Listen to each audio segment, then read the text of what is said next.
Welcome to A Teaspoon of Healing. I'm your host, Dawn Damari. Hi, I'm Dawn Damari, and you're listening to another episode of A Teaspoon of Healing. Today, I have a guest with me, Joe, aka Reiki Joe with Hug Your Roots, is here. And Joe was a guest on this podcast when it launched back in late 2017, long time ago. So hi, Joe. Hey, Dawn. Great to be back and reconnect with you. Good to have you back. Thank you. Yeah, you were one of the early guests, the original guests on A Teaspoon of Healing back in the day. So crazy. And it's crazy. And the world is a lot different now, I think, than 2017, 2018. I agree. For pretty much everybody. Absolutely. It's been crazy. That's for sure. Totally. Well, it's really great to have you back. Thank you. And a lot has gone on with you. We had chatted before we started recording. So if you would like to share a little bit about what's been going on with you and your healing journey. I know you had told me you had Non-Hodgkin's lymphoma. Yeah, crazy. It's been a crazy ride since we last spoke. And it's funny because, 2017 was when I had my spiritual awakening and life changed quite a bit for me, leaving my corporate career and venturing into the energy healing world, which still looking back is like, wow, quite the leap. And life has definitely changed quite a bit since then. I was diagnosed in 2019 with non-Hodgkin's lymphoma after a brief stay at a rehab center up in Prescott, Arizona for cannabis use. I guess you could say excessive cannabis use, at least as far as how my family saw it. And they basically did an intervention with me after I had a few episodes where I'd wake up at night feeling nauseous and I would collapse or pass out. Luckily, my partner was awake and found me and helped me come back to my senses. Not going to get checked out, not understanding totally what was happening, assuming it was cannabis, which I would frequently use after my awakening, especially to help me kind of ground into my body.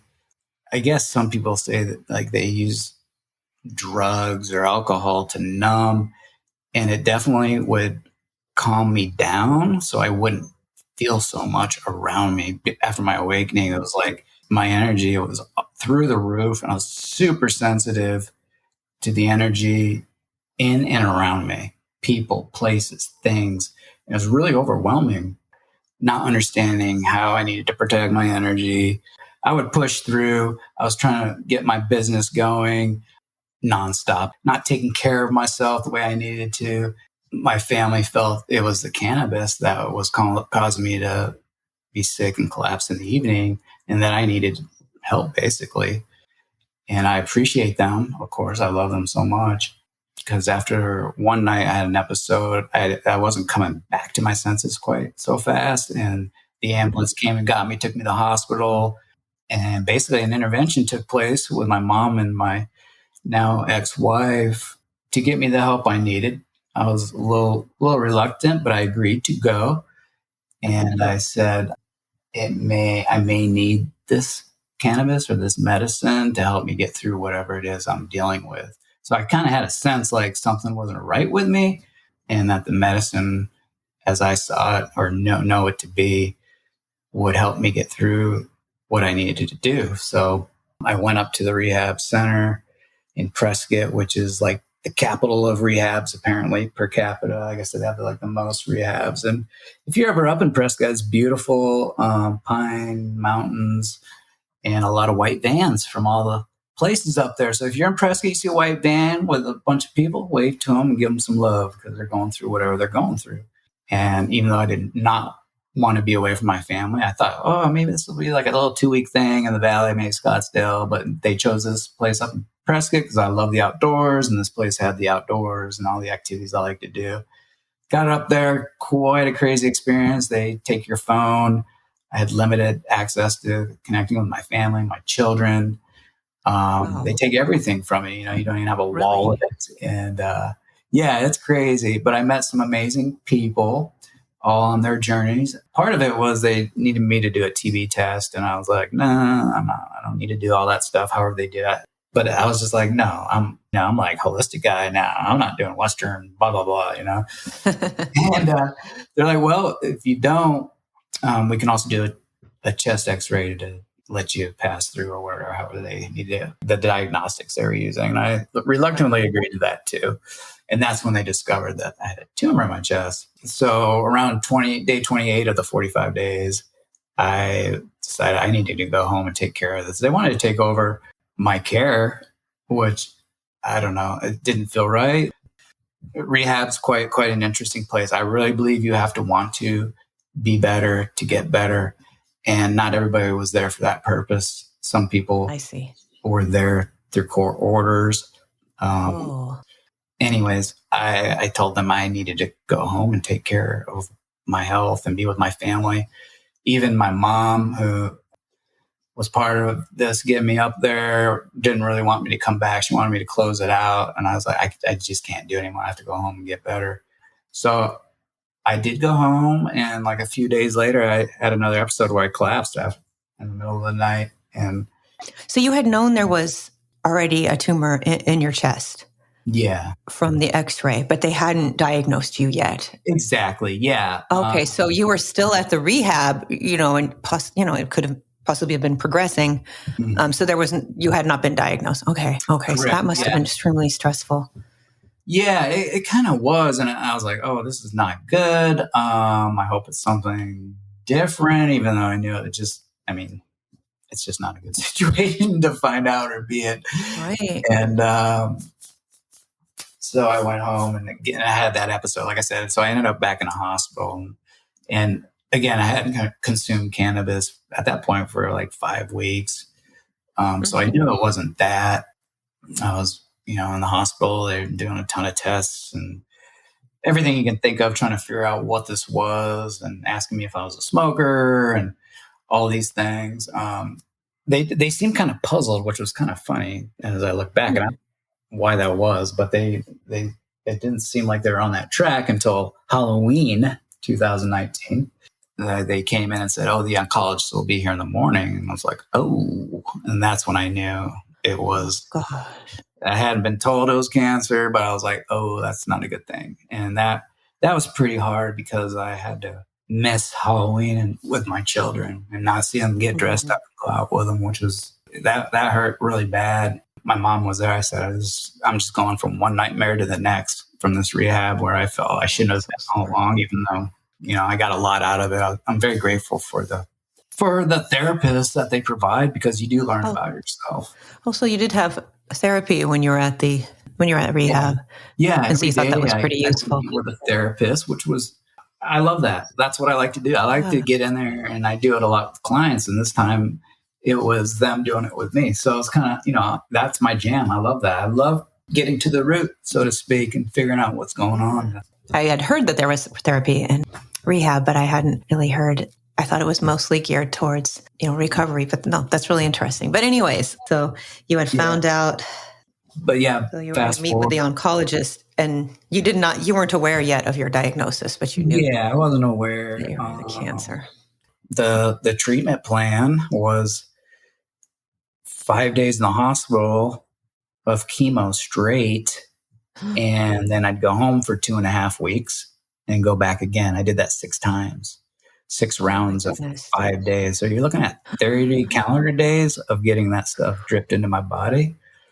It's crazy, the cancer thing. Like you see people and you're like, oh yeah. Like you wouldn't have known I had cancer if you saw me like prior to, I looked pretty healthy. I was quite active.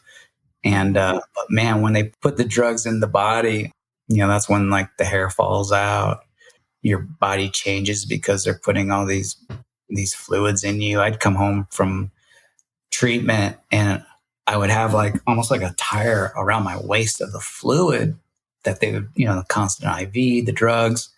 And I would pee for like every 30 minutes for like a day. And it would it would shrink and take it right out of me. Like within 2 days, my Wow. body would like be back down to whatever normalish. Oh. But I was very fortunate. I did not get sick from the drugs that were given me. Oh, I was wondering, Thank God. really? Yeah. From the chemo? And I had great support, like my family and friends, community. Holy cow. Like, wow, overwhelming and so grateful. Food brought to me, and it wasn't the hospital food. And you're a nutritionist, and you're doing awesome things, and congratulations to you. You're a warrior of, and then such an advocate for helping people get better. And you need to know that. Yeah, Believe and it's good that they brought you food, because I know when I did my clinical rotations, we would, the family would bring in food, and it was as long it was.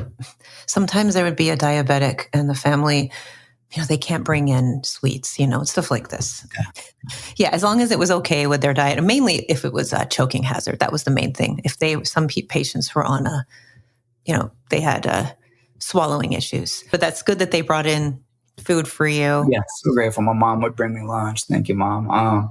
My wife would bring me meals from home, and that really helped. And it was hard being away. I'd come home and just cry, because I missed it so much. The best feeling was getting out of that place. After the I bet 5-6 days, I would be like so high, like unbelievable. I'll never forget. I felt so amazing, like just playing the music, driving home with the windows down. Phoenix, it's winter, but we can do that.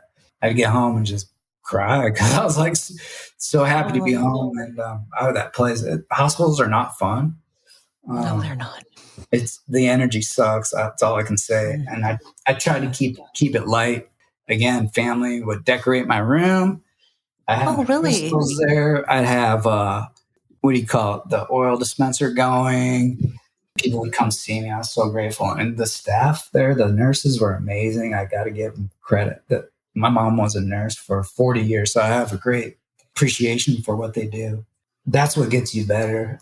The love that you feel. Friends, like somebody set up a GoFundMe account, which was amazing. It helped us so much. And we were so overwhelmed with the love, and we're so grateful for it. That's what healed us and helped us get through that. Because it's not like I had cancer. It's like my whole family had it, And that's how it goes with sickness and family and stuff. So I did that. I finished my my rounds of chemo. Actually, my last day of chemo, the 6th round, was in the middle of March. I think it was March 16, 2020. And that's the day when... Oh, boy. Yeah, right? The country shuts down for COVID. Oh, no. Right when you're done. Yeah, I had no immune system. And, they're telling us, the news is telling us how bad this thing is. And your immune system is attacking your immune. The crazy thing is, a week before I left the hospital, they are like, you should probably... wear a mask when you're out and about. And that just serves as a reminder to maybe watch who you're around. If somebody's sick, kind of stay away, but it's not going to protect you. You just need to know that. I'm like, okay. And then all of a sudden I get out and everybody's putting on masks thinking this thing is, they're safe or they're protected. And I was, that year was such a mess. That year was crazy. And it's good that you got out of the hospital right before all that, because all the COVID patients coming in too, and just workers and just dealing with all of that. Oh, I mean, not that it's ever great to, be in the hospitals, but it's a good time that you got out, even though you got out and then the country shut down. At least you were out. And my last 2 times in there, 2 rounds, my kids weren't allowed to come in and see me because of the flu, right? It's flu season, so we can't have kids in here. And I was like, oh man, that's horrible, But anyways, I would try to be pretty active at the hospital. I'd walk all around the floor. Oh, okay. I was wondering that. I knew I had to move. Well, that's great that you did that. Just sit there in bed, I'd try to stretch. No, that's good that you did that. That's really good. It really was. And it's important. I mean, even if you're not sick, movement is medicine. We have to move these bodies. They're designed to move. Yeah. So then April rolls around and I find out that the tumor was still active and I have to do radiation. And that hit me pretty hard because I wanted to be done. It's a pretty intense situation. I didn't want to go back. Last time I left that hospital, I was like, I'm not going back. I'm done. I'm never going back. And then my dad passed away at the end of April 2020. He had been sick for quite a while. And it's bittersweet because he was suffering and had been suffering. But but it was just something else that kind of came forward. Sorry. And you kind of got to work through. And then, with COVID, I didn't get to go to his funeral. It was back in New York. My mom drove his ashes up there, and I couldn't travel yet. I had to do my radiation treatment, which started in May and went to June. It was like 20 visits of that. It was painless. You go in, 5 minutes, you're done. It's kind of weird. Oh, really? So you didn't experience any pain with it? Yeah, thankfully, no nausea, nausea or anything. I wasn't sick. Come home, they'd be like, you got to stay away from little kids or old people for a couple hours. And I'm like, oh, God, that's great. And there's another thing about the chemo. I was like, oh, after chemo, you got to come home. Don't let your family use the toilets that you're using. So my soul was, lack of a better term, pissed every time I had to go into that hospital. I understand that. I don't know. It didn't seem right for who I was, but I didn't really feel I had options. It was that or... Yeah. But I made it through, and I'm grateful for it. The irony is I wanted to work with cancer patients right when I came out with my healing business, and apparently I had to experience it to be able to help them understand maybe for their healing. I don't know, but I believe that to be the situation with that part of it for sure. Wow. So crazy ride. And then a few scans later, it showed that it wasn't as active. So I was able to stop treatment and get the port taken out of my chest, which they said I had to keep in for a year after my... Oh, my goodness. Yeah. So I had this thing on my chest I had never wanted to have. I'd take a shower. I couldn't even look down because it kind of stuck out. It felt weird. It had like a tube that ran into my neck area. You can kind of see the tube, and it was just not. It felt weird. I didn't like it. I'd go hiking, and like it'd get all hot. It's like plastic under your skin. It's like ooh. Yeah. But it did make the therapy to receive the drugs easier when they poke it. It's crazy. The whole cancer thing is crazy. How it works. They come in and there's bunny suits, and it's so dangerous that they can't just give it to you. They have to put on all this gear and then throw it all off. If you're an environmentalist, don't go to an oncology floor. You'll see plastic going in the trash. Yeah. It's like they don't even recycle, and I get some of it's they can't. But it's like, wow, I made so much trash, just me times that by however many people out there. But anyway, no, it is. And when they found that it wasn't progressing anymore, so since then, you've been just on the mend and. Yeah, it's a slow process coming. I was surprised how long it took my body to kind of bounce back. That's part of it. I mean, it was not well for a long time, and I had to move a lot of stuff through it. And a big thing about cancer is if you have a tumor and you try to kill it, right? It actually is a part of you. There's a death, and you feel part of you dying. It's kind of a weird thought to think of it that way, but part of you is dying. Well, part of you created that cancer. So there's this death happening within you, and it's part of you. And you feel it, and it gets really dark and heavy at times. I don't know how to describe it, and I just sit there and cry. I think it was a few weeks after my first treatment, I felt guided to go get some cannabis to help me. I was wondering that. Support my therapy. I knew it probably wouldn't look good after what I had been through, but it wasn't about that. I knew it would help me heal.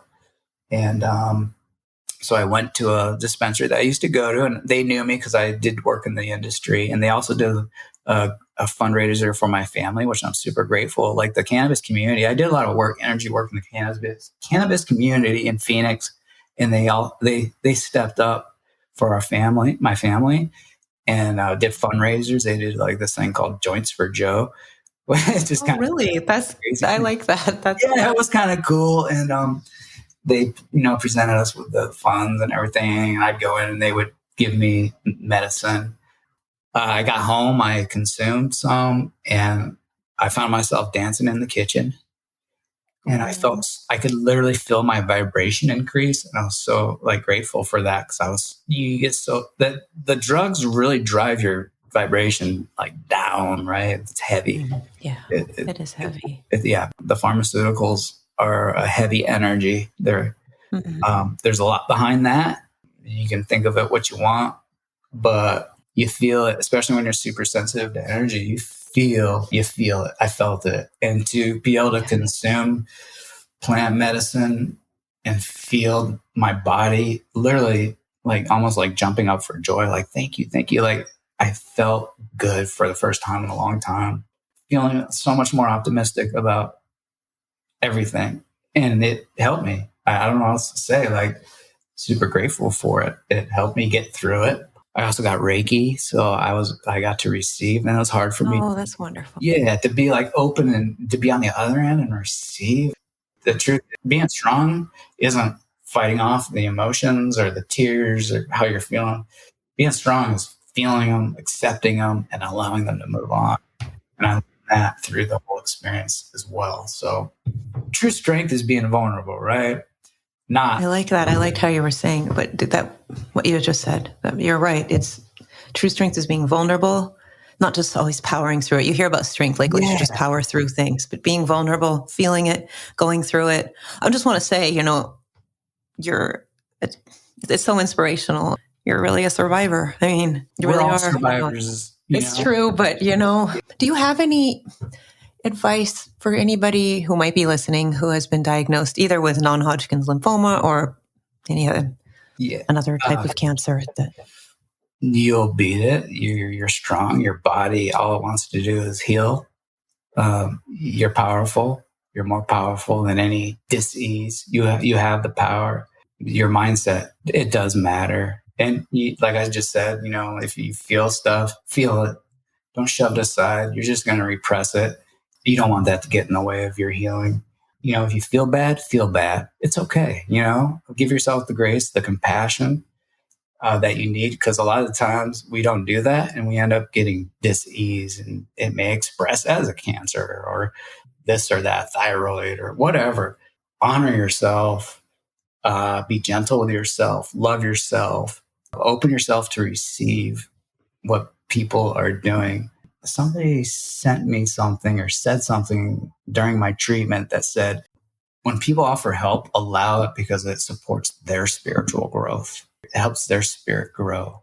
Somebody wants to make your family a meal or something. You may be, oh, no, we got it. Open up and say, thank you. Allow it. It doesn't just help you. It helps the person because they're feeling it too.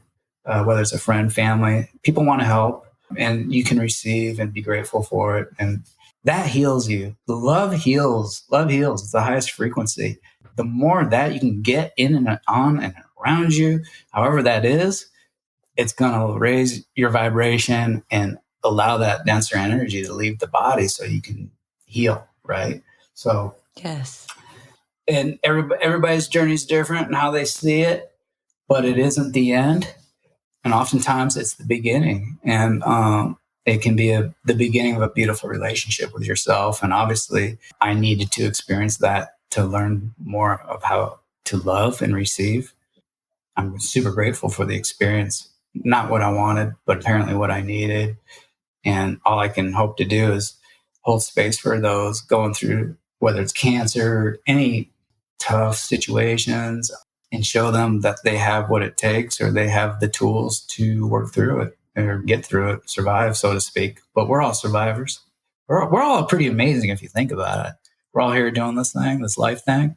Every day truly is so wonderful. Like every day you'll receive a gift if you're open to seeing it. And, I really like that, because we can sometimes forget about that when we're sick, or if we're sad about something or going through something, just to be able to be open to the day. And there's a gift in every day that we're alive. If you have your health, you do have everything. And that's fact. There were days I was like, I just want to go to bed to escape this nightmare, right? Like usually you go to bed to rest, or I wanted to go to bed to get out of it was a nightmare at periods that I was living. Like, it was rough. It was tough. But again, like the tools I learned up at the rehab facility helped me. The Reiki helped me receive it from amazing practitioners that I know and love here.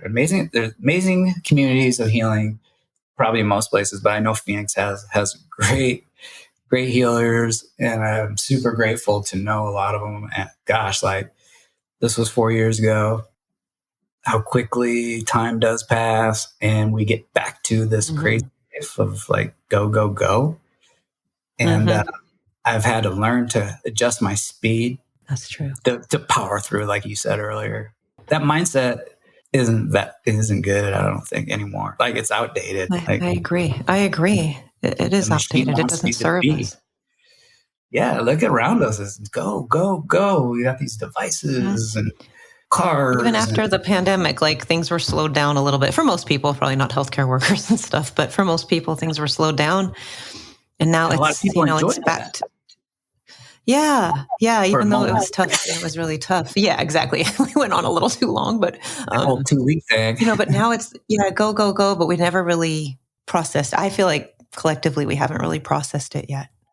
Yes, and we've been impacted greatly, traumatized in so many ways, and collectively we're going through a massive healing awakening as well, and that's great. I think so too. Because it's time for these systems to be reconfigured, die, however you want to say it. I agree. For the light to show it. It's really showing, we're receiving a lot of light energy on Earth right now, more than maybe ever. And that's for great cause to expose the darkness, right? So we're all seeing it. And that's what this beautiful energy is showing us. And it's love. The darkness is, I say fighting, but it's like really trying to hold its ground, and it can't. It's being overpowered because love is the greatest power ever, right? As horrible as these times are, and I think it's going to get a little more challenging for us. It's a great thing because things have to get better for humanity. It just, we too, we're sick, right? We're sick. It's almost like the earth had cancer in and of itself, right? It's like, wow. No, it's true. It's true. There's a little more than just this, what we see and do on a daily. There's something larger at play. And some people will say God, universe, whatever it is for you. And we have to come together and support one another. And that's the interesting thing about that whole COVID thing was it's all about division. And it still has people divided. Just like all the news and the propaganda, these phones, yeah, they're cool. They're a tool, but wow, it can go both ways, right? Like they can definitely can. Yeah. And it's in our face nonstop unless you're allowing yourself time and space away from it. And I do. But when I know that like any of us can be susceptible to it and to the division. Absolutely. And you realize you get caught up in it and maybe not talk to someone for a while or something like this, or have falling out with, friends or family because of just stuff on the phones. And then, but to not feel bad about it, it can always be fixed, I think. But it's really sad because it could really be used and can be and is used as a tool to connect too. And heck yeah. Wow. Rather than divide, but right now it seems, I don't know, this could be a topic for a different podcast probably. For sure. But we have to learn like these things, they're almost like the new cigarettes in a sense, right? They're giving dopamine hits out. They're a tool for good forces, the bad forces, if you want to call them, the light, the dark, however you want to put it. And they're so intertwined with our existence right now. We need to look each other in the eyes. We need to hug each other. Yeah, a lot more of that. I think we should connect and do another podcast about this. We totally can. Yeah, but Let's do it. For real.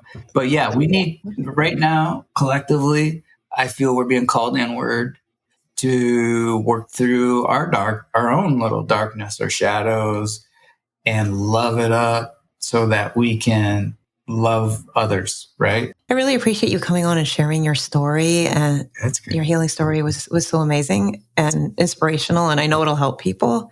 And also about the little discussion we had about, the energy and the shift, and I appreciate it. And I'd love to have you come back on and talk about that more. I also wanted to ask though, before we sign off, if you wanted to talk about Hug Your Roots and, Yeah, sure. So Hug Your Roots. Out your info. Yeah, is the name of our little company, I say. Me and my guides. But the hug stands for healing through understanding and gratitude. I love to support others in their own healing journeys. We are so powerful, and to be able to connect with folks and allow them to see something that they're not able to, because we get so like fixated on things, experiences, and how we feel, maybe even at certain points in our life. Be able to look at all sides of it. That's why I love the Reiki. Like, it shows it isn't just this, it's all of this. And this is where that is connected to this and that. And you get to go there and adjust that for yourself any which way you want to. And you have that power. It's pretty awesome. And how can people get in touch with you to work with you? They can call me at 602-422-3266. Find me on Instagram at HugYourRoots, or email me, Reiki Joe at protonmail.com. I don't know if you've heard of Proton Mail, but I have. So it's Reiki Joe at protonmail.com. Yeah. I just want to be your Reiki dude, you know? I love it. It's amazing. It's fun. I really love getting in there and making it fun for the person. Yeah, sure, we cry. Yeah, we have those moments, and that's great. But that's all stuff that has to move, right? Yes. I love that people honor that space for themselves. We are amazing beings. It's crazy the stories we tell ourselves, right? And we can rewrite that anytime. Absolutely. Well, thank you so much, you, Joe. It's so great. Oh, I love you too, Joe. Thank you. It was really great to talk to you again. And I'm going to have you come back on. We'll go into more detail with what we were discussing at the end of this show. Yeah. Totally. I really appreciate you coming on. And I hope you have a great rest of your evening over there in Arizona. And heck yeah. I will talk to you soon. I'll talk to you soon. Awesome. Peace. Thank you. Susan, you remember the time we were in Orange County? We were driving around and we got lost, and we ran into this place called Avila's El Ranchito. You remember the place? The place had awesome decor and authentic margaritas. Did you know that Avila's El Ranchito has been around since 1966? They have 13 locations throughout Orange County. Visit Salvador Avila's location in Lake Forest and Foothill Ranch for great food, ambiance, and specialty margaritas.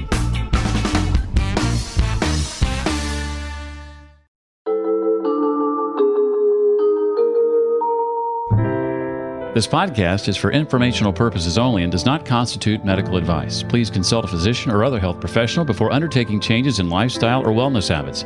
The author claims no responsibility to any person or entity for any liability, loss, or damage caused or alleged to be caused directly or indirectly as a result of the use, application, or interpretation of the information presented herein.